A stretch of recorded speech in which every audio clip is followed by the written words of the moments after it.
بسم اللہ الرحمن الرحیم۔ بخاری شریف اور مسلم شریف کی حدیث پاک متفق علیہ۔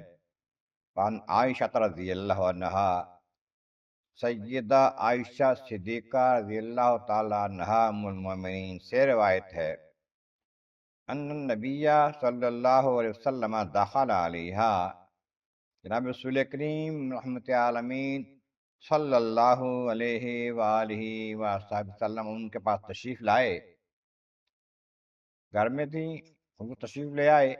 فَعِندَهَا امرأۃ، ان کے پاس ایک اور عورت تھی، کسی کام سے خدمت میں حاضر ہوئی تھی، آئی ہوئی تھی۔ قال، آقا کریم علیہ السلام نے ارشاد فرمایا، من هذه، یہ بی بی کون ہے، یہ خاتون جو ہے یہ کون ہے؟ قالت هذه فلانۃ تذکر من صلاتها، تو سیدہ عائشہ صدیقہ رضی اللہ تعالیٰ عنہ نے بتایا کہ حضور یہ فلاں فلاں بی بی ہے، صاحب اس کی نمازوں کا ذکر کیا کہ نمازیں بہت پڑھتی ہے، نوافل کی کثرت کرتی ہوگی۔ قال، آقا علیہ السلام فرمایا، ماہ، رکو، سنو، علیکم بما تطیقون، تمہارے اوپر اتنا ہی لازم، تم استطاعت رکھتے ہو، طاقت رکھتے ہو، ہمت کے مطابق تمہارے اوپر لازم ہے۔ یہ نہیں کہ ہزار نفل روز پڑھنا ضروری ہے، جتنا آسانی سے کر سکو اتنا کرو۔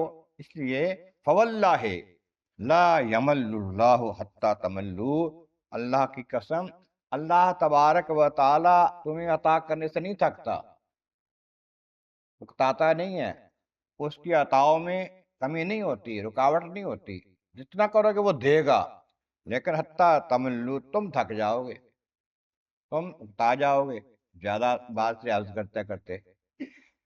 تو فرمایا، وَقَانَ أَحَبُّ الدِّينِ إِلَيْهِ، اللہ کی بارگاہ میں زیادہ پسندیدہ دین یہ ہے، نیکی یہ ہے، بھلائی زیادہ وہ ہے، ما داوم صاحبہ علیہ، جو کرنے والا مدام کرتا چلے، جن کے بغیر رکاوٹ کے پابندی کے ساتھ جو کرتا رہے نا، ہمیشہ کرتا رہے، اس کو وہ زیادہ پسند ہے۔